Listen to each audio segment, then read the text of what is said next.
My name is Santosh Kumar Mishra. I am science teacher and I am teacher of Siddharth Sishu Sadan. I thank Siddharth Sishu Sadan who it has organized this virtual class. And good afternoon to all students, my dear students who are watching this virtual class. Actually, I am continuing this class, nervous system and endocrine system. So I have already discussed pituitary gland, classification of hormone, types of gland, everything we have discussed.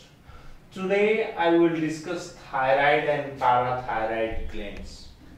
आज म thyroid र पाराथाइराइड gland को बारे में discuss गर्ने छु। Thyroid gland को पहिला ध्यान दिएर सुन्नुस्।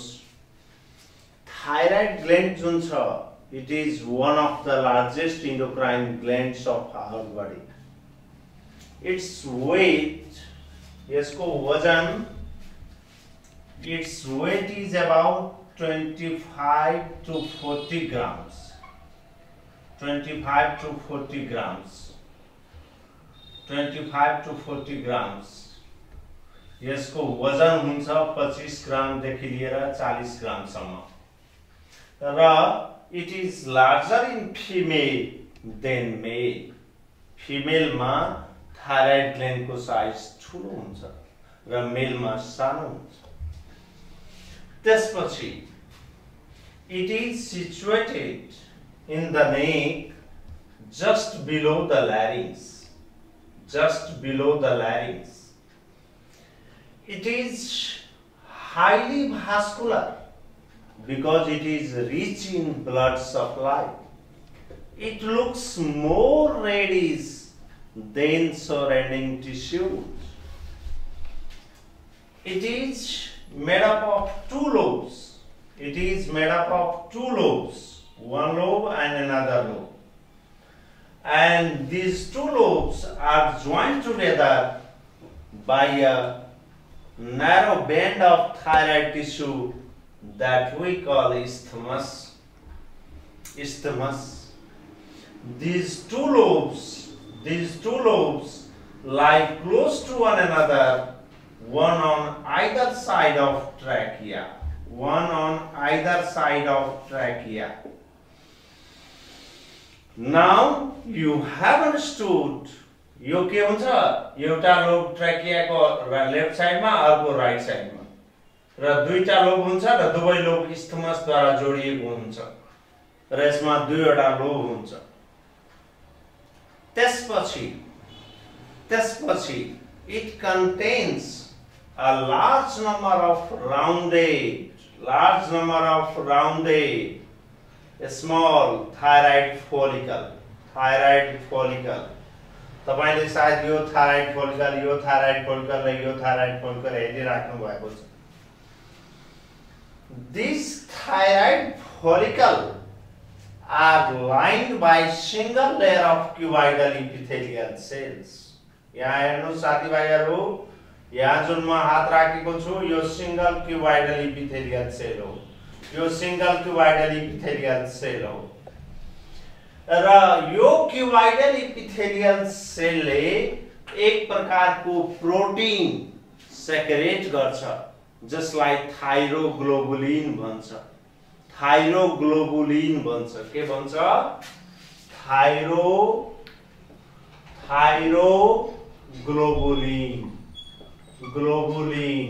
थाइरोग्लोबुलिन भन्छ। त यो थाइराइड फोलिकल कोलाइडले भरिएको हुन्छ, कोलाइडबाट भरिएको हुन्छ र यो थाइरोग्लोबुलिन जुन छ त्यसले हार्मोन कन्टेन गर्छ। त्यो हार्मोनको नाम छ थाइरोक्सिन। यसले थाइरोग्लोबुलिनले जुन हार्मोन कन्टेन गर्छ त्यसको नाम छ थाइरोक्सिन। र यो थाइराइड फोलिकल को बीचमा ब्लड भेसल पनि छ र पाराफोलिकुलर सेल पनि छ। पाराफोलिकुलर सेल, यो पाराफोलिकुलर सेलले थाइरोक्याल्सिटोनिन सेक्रेट गर्छ। यो प्याराफोलिकुलर सेलले थाइरोक्याल्सिटोनिन सेक्रेट गर्छ। अब सायद तपाईले यसको स्ट्रक्चर, हिस्टोलोजी र यसको मर्फोलोजी राम्ररी अध्ययन गर्नुभएको होला। थाइरोइड ग्ल्यान्ड फिमेलमा ठुलो हुन्छ, मेलमा अलिकति सानो हुन्छ र यसको वजन 25 ग्राम देखि लिएर 40 ग्राम सम्म हुन्छ। अब सायद तपाईले यसको बारेमा अध्ययन गर्नुभयो। अब म फंक्सन अफ थाइरोक्सिन हार्मोन को बारेमा चर्चा गर्न चाहन्छु। अब यसलाई रब गर्दै छु र म फंक्सन अफ थाइरोक्सिन हार्मोन को बारेमा चर्चा गर्दै छु। फंक्सन अफ थाइरोक्सिन हार्मोन मा सबभन्दा पहिला ध्यान दिएर हेर्नुहोस् विद्यार्थी भाइहरू। Functions of thyroxine, functions of thyroxine, thyroxine को के फंक्शनहरु छन्? थाइरोक्सिन को फंक्शन के छ भने सबभन्दा पहिला यसले बीएमआर लाई इफेक्ट गर्छ, कन्ट्रोल गर्छ। बीएमआर तपाईले भन्नुहुन्छ बीएमआर के हो? यो बेजल मेटाबोलिक रेट हो। Basal metabolic rate, basal metabolic rate जसलाई बीएमआर शॉर्टमा भनिन्छ। It controls BMR. बीएमआर लाई कसरी कन्ट्रोल गर्छ र एटीपी प्रोडक्सन लाई पनि कन्ट्रोल गर्छ। यो गर्छ कसरी? यसले बीएमआर लाई कन्ट्रोल गर्छ, बेजल मेटाबोलिक रेट लाई कन्ट्रोल गर्छ किनभने इट कन्ट्रोल्स इंट्रासेलुलर रेस्पिरेसन। यसले सेलको भित्र जुन रेस्पिरेसन हुन्छ त्यसलाई कन्ट्रोल गर्छ र energy production in mitochondria, ATP को जुन सिन्थेसिस हुन्छ माइटोकन्ड्रियामा त्यसलाई कन्ट्रोल गर्छ। त्यसको अलावा यसले के गर्छ? यसले फिजिकल, मेन्टल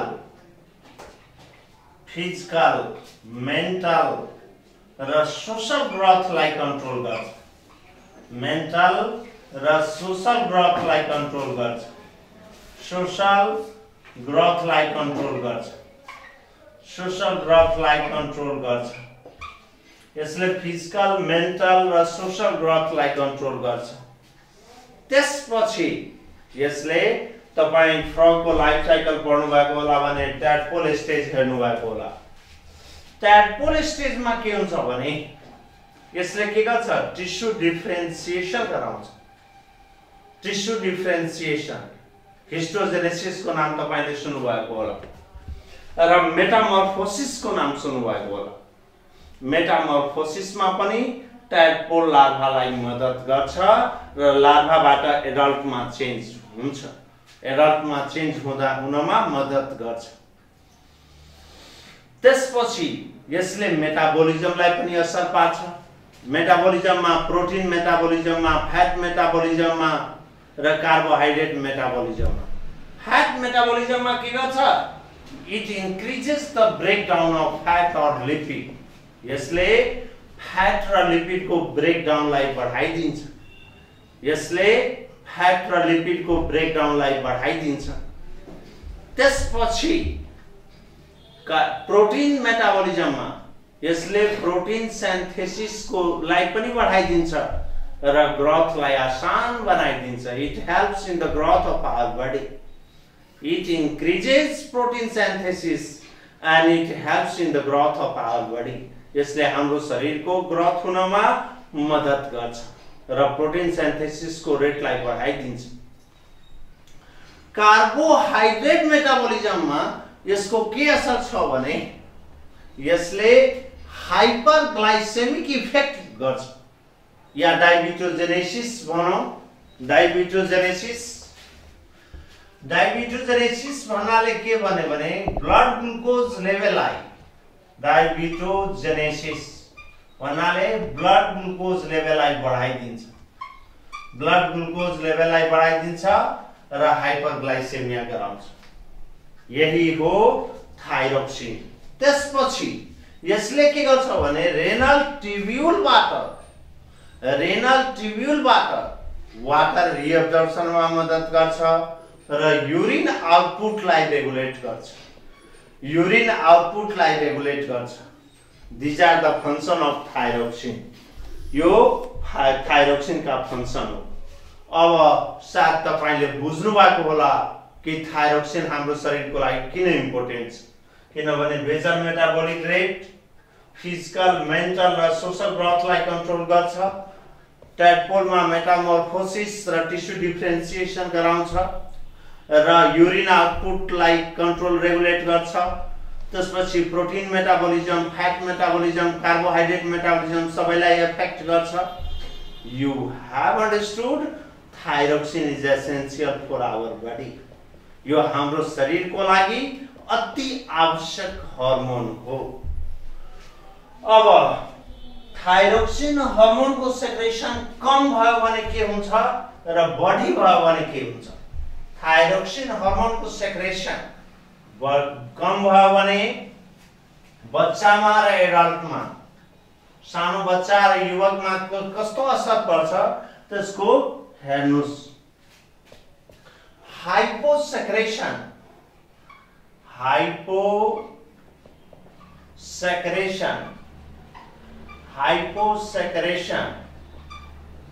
of thyroxine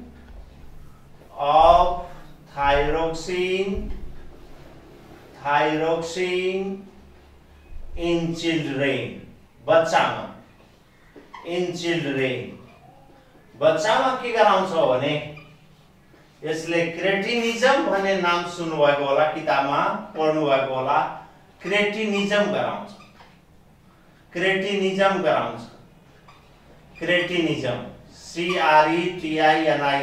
क्रेटिनिजम। यसमा के हुन्छ, बच्चाको हाइट सानो भइहाल्छ, ड्वार्फिजम हुन्छ, हाइट सानो भइहाल्छ। त्यसपछि मेन्टल डिफिसियन्सी भन्नाले मानसिक विकास पनि राम्ररी हुँदैन। ड्वार्फिजम,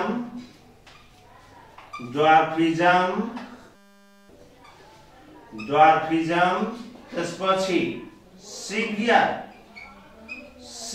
मेन्टल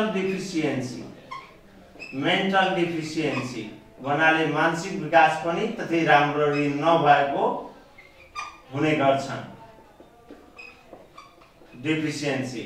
र तेस्रो नम्बरमा अन्डर डेभलप्ड गोनाड्स, टेस्टिस र ओभरी राम्ररी विकास गर्न पाउँदैन। Under developed gonads.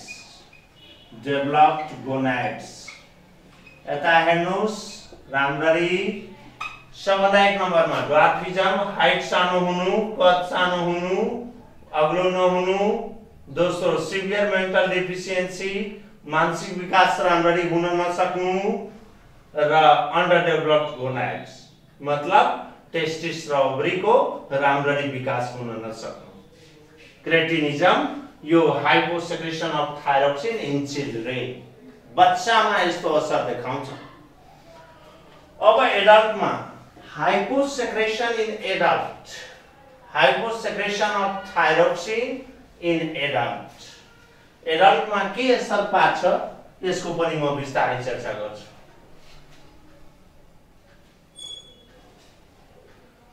इन एडल्टमा के छ भने एडल्टमा यसले मिक्जोइडिमा भन्ने गराउँछ। मिक्जोइडिमा आखिर हो केलाई मिक्जोइडिमा भनिन्छ? पहिला यता ध्यान दिएर पोइन्टहरु हेर्नुस्। मिक्जोइडिमा गराउँछ एडल्टमा। सबभन्दा पहिला स्लगिसनेस को बारेमा म चर्चा गर्दै छु राम्ररी। स्लगिसनेस यसबाट थुप्रै टर्महरु यता हेर्नुस्। स्लिपीनेस सुते राखौं जस्तो लाग्ने स्लिपीनेस। फ्रेश महसुस नगर्ने, ड्राउजीनेस, थाकेको महसुस गर्ने, फ्याटिग, त्यसपछि अल्छी महसुस गर्ने, लेथार्जी, त्यसपछि फेरि अझै ढिला सुस्ती विचार आउने, म्यालेस। यो सबै स्लगिशनेसबाट स्पष्ट हुन्छ। स्लगिशनेसमा स्लिपीनेस, ड्राउजीनेस, फ्याटिग, लेथार्जी, म्यालेस। अब त्यसपछि swelling of face and hands, swelling of face and hands, अनुहार फेस जुन छ त्यो फुलिहाल्ने, स्वेल गर्ने र हात पनि स्वेल गर्ने, हातमा पनि स्वेलिङ हुने। त्यसपछि स्लो हार्टबिट रेट, मुटुको धड्कन जुन छ, हार्टबिट रेट त्यो स्लो भइहाल्ने, स्लो हार्टबिट रेट।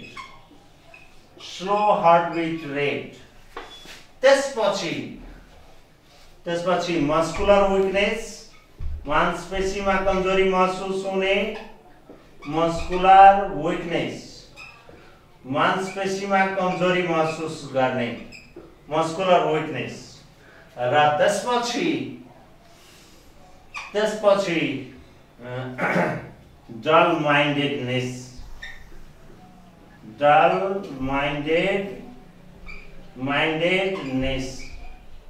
डल जस्तो अनुभव गर्नु। यो मिक्जोइडिमामा त मेकानिजम के भन्छ, हाइपोसेक्रेसन अफ थाइरोक्सिन इन एडल्टमा जब थाइरोक्सिन हर्मोनको सेक्रेसन कम हुन्छ भने के हुन्छ? Sluggishness, swelling of face and hands, slow heartbeat rate, muscular weakness, dull mindedness। अब तपाईं यो पोइन्ट्सहरुको चर्चा राम्ररी बुझ्नुभयो। स्लगिशनेसमा के छ भने स्लिपीनेस, ड्राउजीनेस, फ्याटिग, लेथार्जी, म्यालेस। तपाईं यो सबै कुरा राम्ररी बुझ्नुभयो। अब हाइपर सेक्रेसन, थाइरोक्सिन हर्मोनको हाइपर सेक्रेसन भयो भने के हुन्छ? यसको सेक्रेसन बढिहाल्यो भने के असर पार्छ?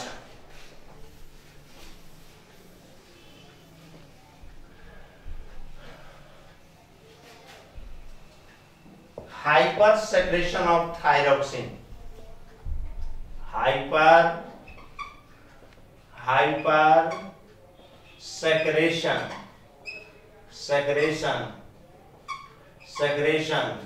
of thyroxine। यसको हाइपर सेक्रेशन भयो भने के हुन्छ? थाइरोक्सिन हाइपर सेक्रेशन भयो भने सबभन्दा पहिला हाइली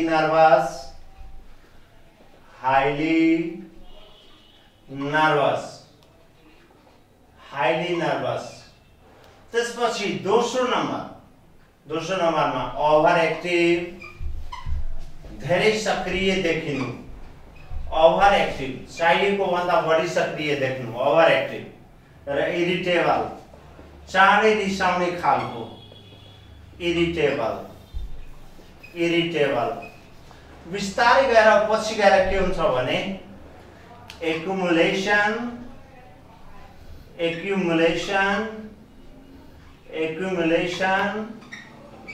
of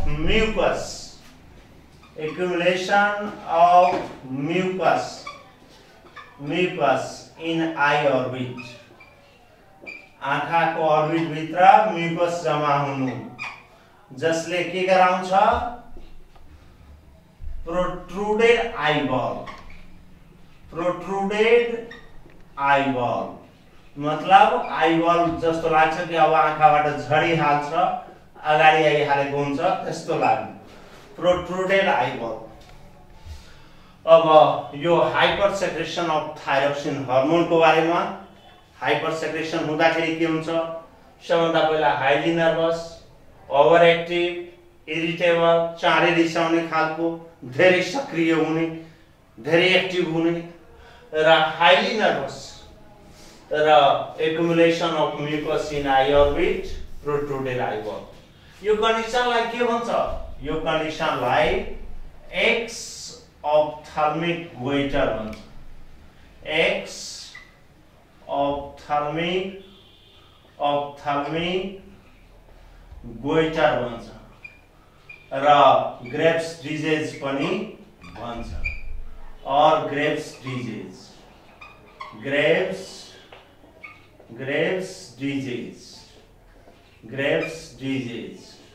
यसलाई ग्रेव्स डिजिज पनि भन्छ, एक्स अप्थाल्मिक गोइटर पनि भन्छ।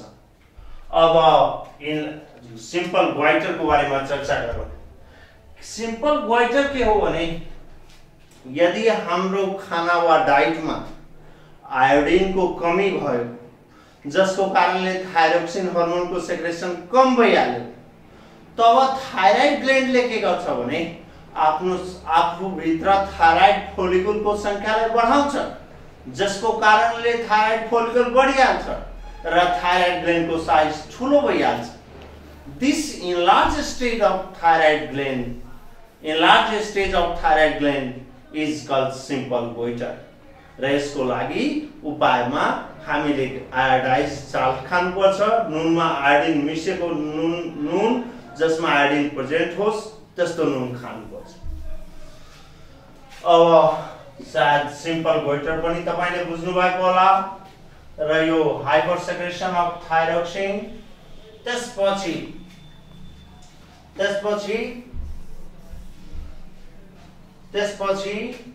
तपाईको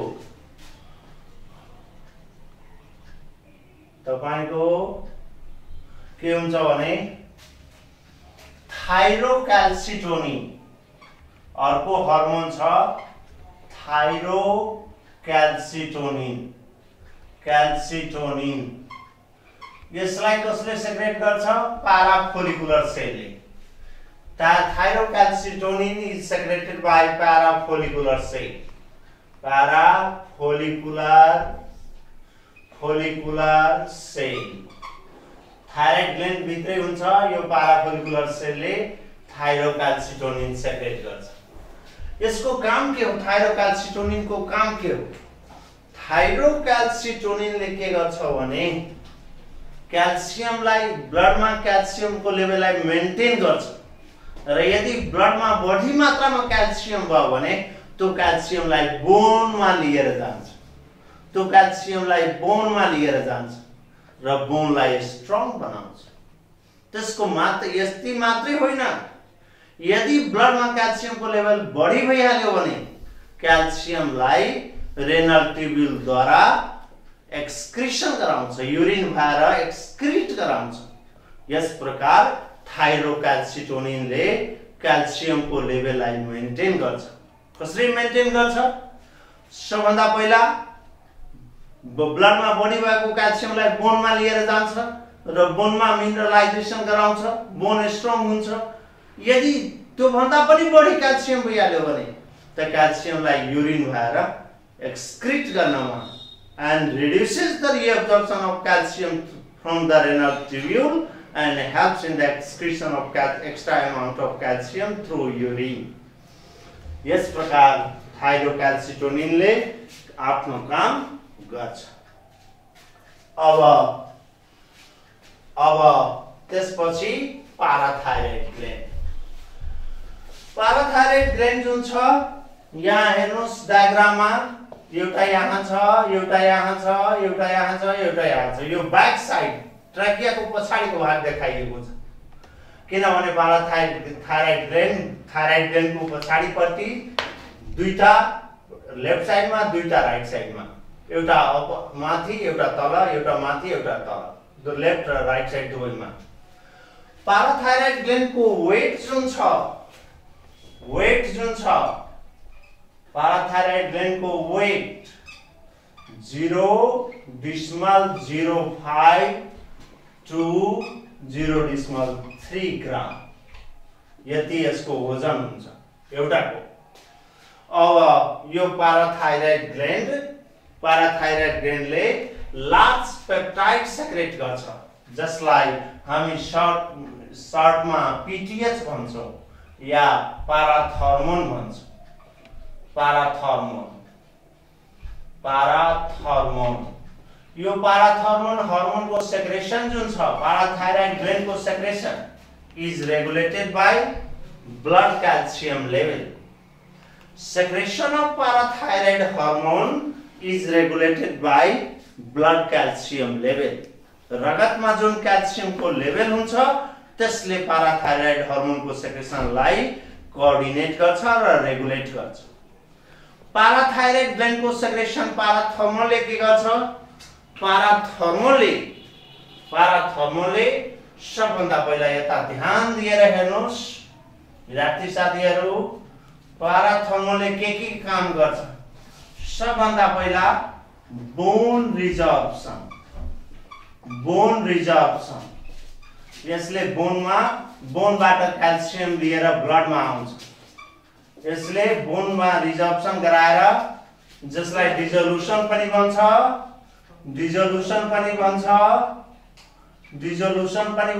र डिमिनरलाइजेसन पनि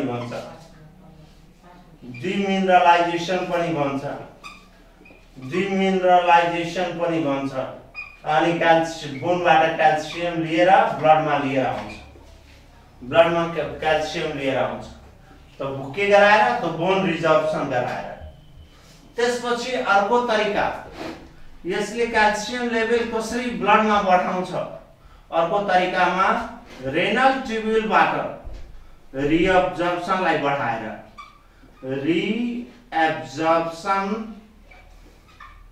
more reabsorption of calcium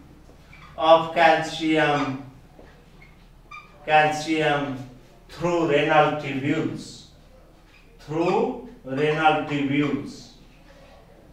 renal tubule द्वारा बढी मात्रामा क्याल्सियमलाई फेरि एब्जर्ब गराएर ब्लडमा लिएर आउँछ। More reabsorption of dipositive calcium through renal tubule. र तेस्रो नम्बरमा यसले डाइजेस्टेड फूड जुन छ, food digest after the completion of digestion of food यसले एब्जर्प्सन गराउँछ। अनि बढी मात्रामा एब्जर्प्सन गराएर एब्जर्प्सन अफ क्याल्सियम, डाइपोजिटिभ calcium from the digested food.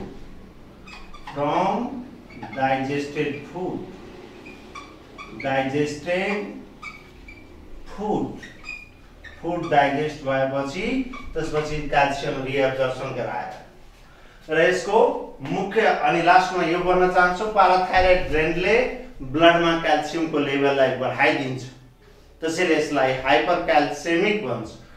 It has hypercalcemic effect and it increases the blood calcium level by bone resorption, dissolution or demineralization, more reabsorption of dipositive calcium through renal tubule and more absorption of dipositive calcium from the digested food in the small intestine. अब त्यसपछि बढी डिटेलमा नजाने, सर्टकटमा अलिकति मात्रै दुईटा topic मात्रै। हाइपोसेक्रेसन of पाराथाइरोइड gland. यदि यसले हाइपोसेक्रेसन गर्छ भने हाइपोसेक्रेसन अफ पीटीएच पाराथर्मोनको यदि सेक्रेसन कम भइहाल्यो भने टिटेनी लाग्ने गर्छ, जसलाई बधा पनि भन्छ, टिटेनी भन्छ। यसलाई क्यारेक्टराइज गर्छ मस्कुलर ट्विचबाट या मस्कुलर स्पाजमबाट